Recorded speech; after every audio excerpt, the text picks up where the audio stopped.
बेटा chapter number 5 चुंबकत्व एवं द्रव्य में आपका मैंने कल करा दिया था चुंबक और चुंबक के गुण और चुंबक के प्रकार। ठीक है, अब हम नेक्स्ट देखेंगे यहाँ पर चुंबक का आणविक सिद्धांत। तो ध्यान से समझोगे चुंबक का आणविक सिद्धांत है।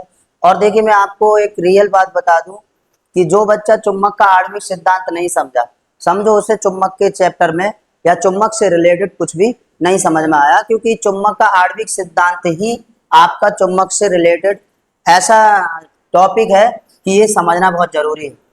इसलिए मेरा मानना ये है कि भाई आपको अच्छे से यहाँ पर समझना है चुंबक का आणविक सिद्धांत।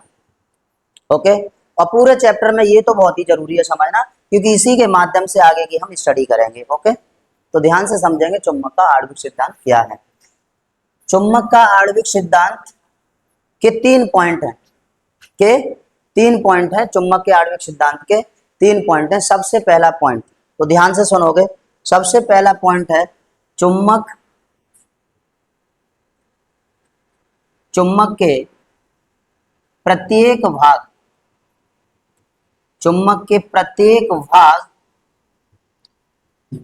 अपने आप में एक पूर्ण चुंबक होते हैं। यानी चुंबक का प्रत्येक भाग अपने आप में एक पूर्ण चुंबक होता है। ध्यान से समझना, पहला रूल क्या है बेटा इनका, चुंबक का आणविक सिद्धांत का पहला नियम है कि चुंबक का प्रत्येक भाग अपने आप में एक पूर्ण चुंबक होता है। अब कैसे होता है वो आप यहाँ पर ध्यान से समझोगे। इसका परिमाण, ठीक है बेटा, इसका परिमाण आप अच्छे से समझोगे सभी बच्चे। इसका परिमाण क्या है, तो यदि हम किसी चुंबक को विभाजित करने का मतलब सपोज ये चुंबक है और इसके टुकड़े करें, बारी बारी से टुकड़े करें, तो ये टुकड़ों में विभाजित हो जाएगी। और जब टुकड़ों में विभाजित हो जाएगी तो हमें ये देखना है कि वास्तव में चुंबक है या फिर किसी और चीज में कन्वर्ट हो गया। तो हम जब देखेंगे तो आपको मैंने पहले ही लिख दिया है, चुंबक का प्रत्येक भाग वो अपने आप में क्या होता है, एक पूर्ण चुंबक होता है। मतलब किसी भी चुंबक के आप कितने भी टुकड़े कर दीजिए, तब भी वो एक चुंबक ही रहेगी। यानी कि उसका कितना भी छोटा भाग होगा वो भी एक क्या होगा बेटा जी, चुंबक होगा, एक पूर्ण चुंबक होगा। तो यहाँ पर इसका परिमाण क्या हो जाएगा कि किसी भी चुंबक को विभाजित करने पर ध्यान से सुनना, विभाजित करने पर चुंबक के उत्तरी ध्रुव और दक्षिणी ध्रुव मौजूद रहते हैं। ओके, अब सपोज ये चुंबक है और इसको मैंने इतना काट दिया भाई, इतना विभाजित कर दिया, तो ये टुकड़ा चुंबक का निकल के आएगा। तब भी एक इधर और नॉर्थ और इधर साउथ, मतलब उत्तरी और दक्षिणी ध्रुव चुंबक में जरूर रहेंगे। और जब उत्तरी दक्षिणी ध्रुव रहेंगे तो वो अपने आप में एक पूर्ण चुंबक रहेगी। ओके, कितना भी छोटा पार्ट हो जाए। क्या यहाँ तक समझ में आया? पहला नियम समझ में आया सबको? दूसरा पॉइंट, इनका दूसरा पॉइंट है सिद्धांत का, इन्होंने बताया दूसरे पॉइंट में इन्होंने बताया था कि भाई अगर हमारे पास कोई चुंबकीय पदार्थ है, यदि हमारे पास कोई चुंबकीय पदार्थ है और जो चुंबकीय पदार्थ होता है वो चुंबक की ओर कैसे आकर्षित हो जाता है, मतलब चुंबक उसे कैसे आकर्षित कर लेती है, तो देखोगे चुंबकीय पदार्थ में क्या क्या मौजूद होते हैं। तो देखिए सपोज ये हमारे पास कोई चुंबकीय पदार्थ है, और चुंबकीय पदार्थ के अंदर कुछ समूह टाइप ऐसे समूह टाइप मतलब आकृतियां बनी होती हैं जगह जगह, कहीं आयताकार है तो कहीं वृत्ताकार है, कहीं त्रिभुजाकार है, ध्यान से समझना, तो कहीं आयताकार है। इस टाइप की आकृतियां बनी होती हैं चुंबकीय पदार्थ में। ओके, और उसके अणु जो होते हैं वो नॉर्थ साउथ और नॉर्थ साउथ इनमें गति करते रहते हैं। समझ गए भाई? अंदर आपस में गति करते रहते हैं। सपोज ये कोई चुंबकीय पदार्थ है, मतलब चुंबक नहीं है लेकिन चुंबकीय पदार्थ है, जैसे लोहा, निकिल, कोबाल्ट, ये सब क्या है बेटा जी, चुंबकीय पदार्थ है। लेकिन ये हमारी अभी चुंबक नहीं है, चुंबकीय पदार्थ है। तो इसके अंतर्गत ये बंद समूह बन रहा है, और जिनमें भी पाया जा रहा है नॉर्थ साउथ पाया जा रहा है, उत्तरी ध्रुव और दक्षिणी ध्रुव पाए जाते हैं। अब ये आपस में, अब ये सीक्वेंस में नहीं है, अब ये आपस में अपने में टक्कर कर करके क्या कर लेते हैं, अपनी चुंबकीय शक्ति को नष्ट कर लेते हैं। ध्यान से सुनना, इसका परिमाण क्या होगा, इसका परिमाण होगा कि यदि हम किसी चुंबक को, यदि किसी चुंबक को पीटे, मतलब पीटने या पटकने या गर्म करने पर, किसी चुंबक को पीटने पटकने या गर्म करने पर उसकी चुंबकीय शक्ति क्या हो जाती है, नष्ट हो जाती है।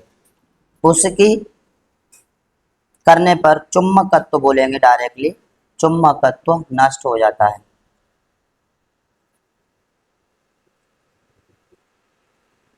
नष्ट हो जाता है। ओके बेटा, कोई प्रॉब्लम? ठीक है, तो सिंपल सी बात है, कोई भी चुंबकीय पदार्थ है, उस चुंबकीय पदार्थ के अंदर ये समूह टाइप ये आकृतियां बनती हैं, जिसके कारण अगर हम इस चुंबकीय पदार्थ को किसी चुंबक के पास लाते हैं तो वो उससे चिपक जाता है। ओके, वो उससे चिपक जाता है, क्योंकि ये भी एक चुंबक की भांति ही कार्य करने लगता है जैसे चुंबक के पास आता है तभी, क्योंकि ये नॉर्थ और साउथ आपस में सीक्वेंस में हो जाते हैं। और अगर इसी पदार्थ को अगर हम पीटेंगे पटकेंगे या गर्म करेंगे तो उसका चुंबकत्व क्या हो जाता है, नष्ट हो जाता है। समझ रहे हैं बात को? आपने देखा होगा लोहा, लोहे को गर्म करते हैं तो लोहे गर्म होने से लाल पड़ जाता है, और जहां से हम उसे मोड़े वो वहीं से मुड़ जाता है। ओके, वो वहीं से मुड़ जाता है क्योंकि उसकी जो चुंबक शक्ति वो क्या हो गई, नष्ट हो गई। गर्म करने पर उसकी चुंबकीय शक्ति यानी कि चुंबकत्व क्या हो गया बताइए, नष्ट हो गया। क्या समझ में आ रहा है? ये इनका दूसरा पॉइंट है, अभी मैं इसको लिखाऊंगा सीक्वेंस से, अभी आप समझ लीजिए। तीसरा पॉइंट है इनका, अगर हम यदि किसी भी चुंबकीय पदार्थ को अगर हम चुंबक से चिपकाते हैं, यदि किसी भी चुंबकीय पदार्थ को, सपोज ये चुंबकीय पदार्थ है कोई,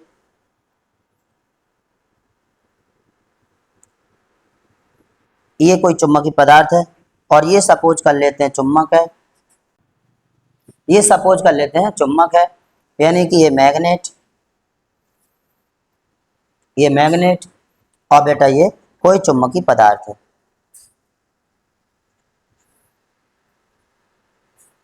ये कोई चुंबकीय पदार्थ है, समझ गए? ओके, तो यदि हम चुंबक से चुंबकीय पदार्थ को चिपका के रखेंगे कुछ समय तक, यदि हम चुंबक को चुंबकीय पदार्थ से चिपका के रखते हैं तो होता क्या है, ध्यान से सुनोगे। ये यदि चुंबक है तो ये चुंबक का नॉर्थ सिरा और ये चुंबक का साउथ सिरा, ये चुंबक का नॉर्थ और ये चुंबक का साउथ। और मैंने इससे पहले ही आपको बताया कि किसी भी चुंबकीय पदार्थ में ये बंद समूह की तरह आकृतियां प्राप्त होती हैं, जिसमें नॉर्थ साउथ के रूप में वो रहती हैं। ये मैंने अभी अभी आपको बताया है। तो यहाँ पर भी भाई जब ये चुंबकीय पदार्थ है तो इसमें भी ये वाला सिरा क्या होगा, साउथ होगा, क्योंकि आपको पता है कि नॉर्थ साउथ को ही अट्रैक्ट करेगा, नॉर्थ साउथ को ही अट्रैक्ट करेगा, नॉर्थ को नहीं करेगा। नॉर्थ को तो रिपल करेगा, नॉर्थ होगा तो वो साउथ को करेगा और साउथ होगा तो वो नॉर्थ को करेगा। तो इसमें आपको चुंबकीय पदार्थ है तो ये धीरे धीरे होता क्या है, नॉर्थ साउथ को अट्रैक्ट करता है, अपनी ओर खींचता है।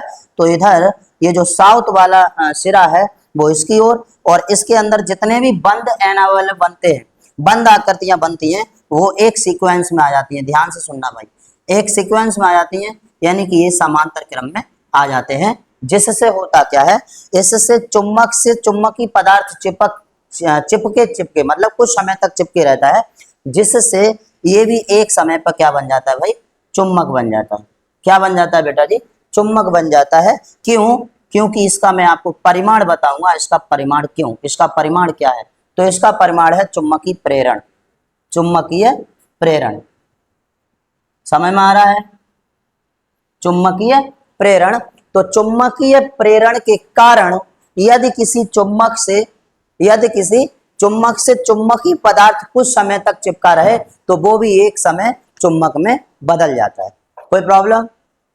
यहां तक तीनों पॉइंट समझ में आए? ये है आपका चुंबक का आणविक सिद्धांत, और ये सिंपल सिद्धांत है, आप लोग इसे अच्छे से सबसे पहले नोट करेंगे। अब हम देखेंगे भाई चुंबक के बारे में। देखिए सबसे पहले मैं आपको एक बात बता दूं कि इस पूरे चैप्टर में हम दंड चुंबक का ही अध्ययन करेंगे, ठीक है। दंड चुम्बक के बारे में पूरा पढ़ेंगे तो थोड़ा ध्यान से सुन लीजिए। सबसे पहले हम देख लेते हैं इंट्रोडक्शन ऑफ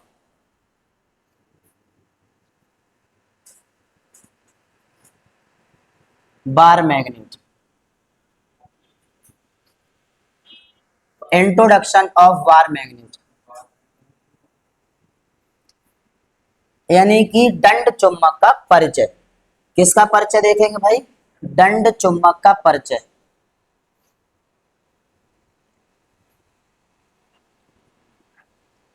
ठीक है बेटा, दंड चुम्बक का परिचय को ध्यान से समझोगे तो सबसे पहले हम यहाँ पर एक दंड चुम्बक का चित्र बनाते हैं और तब आपको बताते हैं पॉइंट टू पॉइंट इसका इंट्रोडक्शन। थोड़ा ध्यान से सुनोगे। देखिए सपोज ये बार मैग्नेट है, ये बार मैग्नेट है। पहला पॉइंट इसमें आता है भाई ध्रुव। ध्रुव पहला पॉइंट ध्रुव, ध्यान से सुनना। ओके, तो सबसे पहला पॉइंट ध्रुव। अब आप कहोगे दंड चुम्बक में दो ध्रुव होते हैं, एक उत्तरी ध्रुव और एक दक्षिणी ध्रुव, यानी कि नॉर्थ और साउथ। समझ रहे हैं? नॉर्थ और साउथ, उत्तरी ध्रुव और दक्षिणी ध्रुव। तो यहां पर हम लिखेंगे दंड चुम्बक में दो ध्रुव होते हैं, नॉर्थ और साउथ। पहला पॉइंट समझ में आया? पहला पॉइंट समझ में आया? ओके, चलिए अब दूसरा पॉइंट यहां पर समझेंगे। दूसरा इसका क्या है? दूसरा पॉइंट हम यहां पर देखेंगे ध्रुव प्राबल्य। ध्रुव प्राबल्य, ध्रुव प्राबल्य का मतलब है, अच्छा इंग्लिश में ध्रुव को क्या कहते हैं? पोल, और ध्रुव प्राबल्य को इंग्लिश में कहेंगे भाई पोल स्ट्रेंथ। तो ध्रुव प्राबल्य का मतलब हुआ क्या भाई? तो ध्रुव प्राबल्य को समझोगे कि ध्रुव प्राबल्य क्या होता है। ओके, तो ध्रुव प्राबल्य किसे कहते हैं? प्राबल्य का मतलब ही होता है क्षमता, यानी कैपेसिटी। कैपेसिटी मतलब क्षमता। तो क्या होगा कि ध्रुवों के आकर्षित और प्रतिकर्षित करने की क्षमता को ही क्या कहते हैं? ध्रुव प्राबल्य कहते हैं। ध्यान से सुनो, चुम्बक के ध्रुवों के आकर्षित और प्रतिकर्षित करने की क्षमता को, बेटा ये चुम्बक के ध्रुव है, इन ध्रुवों को आकर्षित और प्राकर्षित करने की क्षमता को क्या कहते हैं? ध्रुव प्राबल्य कहते हैं। और इसे स्मॉल एम से प्रदर्शित करते हैं। सही है, इसे स्मॉल एम से प्रदर्शित करते हैं। समझ में आया यहाँ तक? चुम्बक के ध्रुवों को आकर्षित और प्रतिकर्षित करने की क्षमता को क्या कहेंगे बाबू? ध्रुव प्राबल्य कहेंगे। और इसे स्मॉल एम से प्रदर्शित करेंगे। और तीसरा पॉइंट होगा आपका प्रभावकारी लंबाई। प्रभावकारी लंबाई, प्रभावकारी लंबाई, इफेक्टिव लेंथ। प्रभावकारी लंबाई को समझोगे, चुम्बक की प्रभावकारी लंबाई क्या होती है। ठीक है बेटा, तो प्रभावकारी लंबाई को देखोगे, ये चुम्बक का उत्तरी ध्रुव है और ये चुम्बक का दक्षिणी ध्रुव है। इन दोनों ध्रुवों के बीच की दूरी, इन दोनों ध्रुवों के बीच की दूरी को ही क्या कहते हैं? प्रभावकारी लंबाई कहते हैं। और इसे 2L से प्रदर्शित करते हैं। इसे 2L से प्रदर्शित करते हैं। ध्यान से सुनना। ओके, आगे मैं बताऊंगा कि 2L से ही क्यों। सब समझ रहे हैं बच्चे? तो प्रभावकारी लंबाई किसे कहेंगे बेटा? उत्तरी ध्रुव और दक्षिणी ध्रुव के बीच की दूरी को प्रभावकारी लंबाई कहते हैं और इसे 2L से प्रदर्शित करते हैं। Next point, point number 4। Point number 4 है चुम्बकीय आघूर्ण या चुम्बक का आघूर्ण।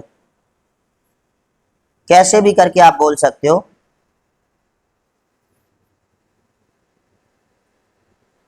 चुम्बकीय आघूर्ण या चुम्बक का आघूर्ण।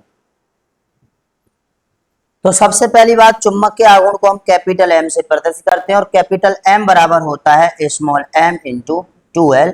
और इसे जब हम सीधा करके लिखेंगे तो 2ml, 2ml, और ये कैपिटल एम बराबर हो जाता है 2ml। समझ में आया?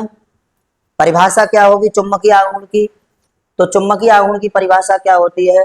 ध्रुव प्राबल्य तथा प्रभावकारी लंबाई के गुणनफल को ही क्या कहते हैं? चुम्बकीय आघूर्ण कहते हैं। देखिए ध्यान से, ध्रुव प्राबल्य m है और प्रभावकारी लंबाई 2L है। इन दोनों के गुणनफल को ही क्या कहेंगे? चुम्बकीय आघूर्ण कहेंगे। ओके, अब नेक्स्ट पॉइंट देखोगे बेटा, point number 5। Point number 5, point number 5 है आपका उदासीन बिंदु। उदासीन बिंदु तो समझोगे सभी बच्चे, उदासीन बिंदु किसे कहते हैं, यानी न्यूट्रल पॉइंट। न्यूट्रल पॉइंट उदासीन बिंदु। तो बेटा उदासीन बिंदु किसे कहेंगे, ध्यान से समझिए। उत्तरी ध्रुव और दक्षिणी ध्रुव के बीच के बिंदु को क्या कहते हैं, उदासीन बिंदु कहते हैं, और इसे P से प्रदर्शित करते हैं। क्या समझ में आया, यहाँ तक समझ में आया बेटा सबको? उत्तरी ध्रुव और दक्षिणी ध्रुव के बीच के बिंदु को क्या कहेंगे, उदासीन बिंदु कहेंगे, इसे P से प्रदर्शित करते हैं। और N से P तक की दूरी L होती है, और S से P तक की भी दूरी कितनी होती है, L होती है। इसलिए नॉर्थ से और साउथ तक की दूरी कितनी होती है, 2L होती है। ठीक है, उत्तरी ध्रुव से दक्षिणी ध्रुव तक की दूरी 2L होती है, और इसी 2L को हम क्या कहते हैं, प्रभावकारी लंबाई कहते हैं। समझ में आ गया, समझ में आया सबको? आगे नेक्स्ट पॉइंट 6 में आप समझोगे उदासीन अक्ष। उदासीन अक्ष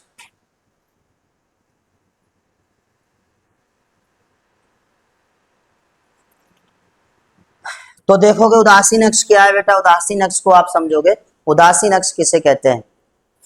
उदासीन अक्ष का मतलब है कि जो हमारा उदासीन बिंदु है, जो उदासीन बिंदु है उस बिंदु से खींची गई ऊर्ध्वाधर रेखा को ही क्या कहते हैं, उदासीन अक्ष कहते हैं। थोड़ा ध्यान से सुनोगे, जो उदासीन बिंदु है उस उदासीन बिंदु से खींची गई ऊर्ध्वाधर रेखा को ही उदासीन अक्ष कहते हैं। समझ में आया, समझ में आया भाई सबको? इसमें सिर्फ आपको समझते जाना है चुंबक के बारे में, चुंबक का इंट्रोडक्शन है, अच्छे से आपको इंट्रोडक्शन समझना है।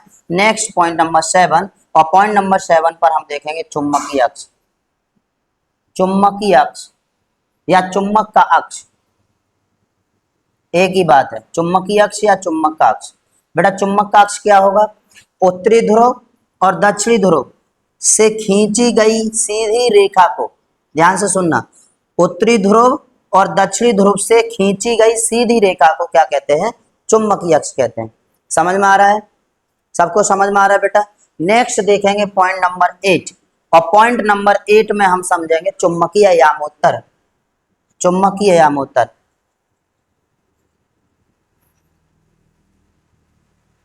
चुंबकीय यामोत्तर चुंबकीय यामोत्तर को समझोगे, चुंबकीय यामोत्तर क्या होता है। तो भाई चुंबकीय यामोत्तर ये उत्तरी ध्रुव और दक्षिणी ध्रुव, उत्तरी ध्रुव और दक्षिणी ध्रुव द्वारा या दक्षिणी ध्रुव से बनाया गया या कल्पना की गई एक ऐसे तल की जो वो चुंबक के चारों ओर हो, जो चुंबक के चारों ओर उत्पन्न होता हो, उसे हम क्या कहेंगे, चुंबकीय यामोत्तर कहेंगे। थोड़ा ध्यान से समझिए, तो चुंबक का उत्तरी ध्रुव और दक्षिणी ध्रुव से होकर जाता हुआ तल और उसी तल को हम क्या कहते हैं, चुंबकीय यामोत्तर कहते हैं। कोई प्रॉब्लम यहाँ तक सबको समझ में आ रहा है भाई? तो चुंबकीय यामोत्तर की परिभाषा एक बार और समझ लीजिए। चुंबकीय यामोत्तर किसे कहेंगे, तो उत्तरी ध्रुव और दक्षिणी ध्रुव से होकर जाने वाले तल को ही क्या कहते हैं, चुंबकीय यामोत्तर कहते हैं। ओके बेटा, इन पॉइंट्स को आपको समझना बहुत जरूरी है, और पॉइंट टू पॉइंट आप नोट कर लेंगे, ये चुंबक का चित्र बना लेंगे। इसी के माध्यम से हम आगे की स्टडी करेंगे, तो ये नोट करिए आगे फिर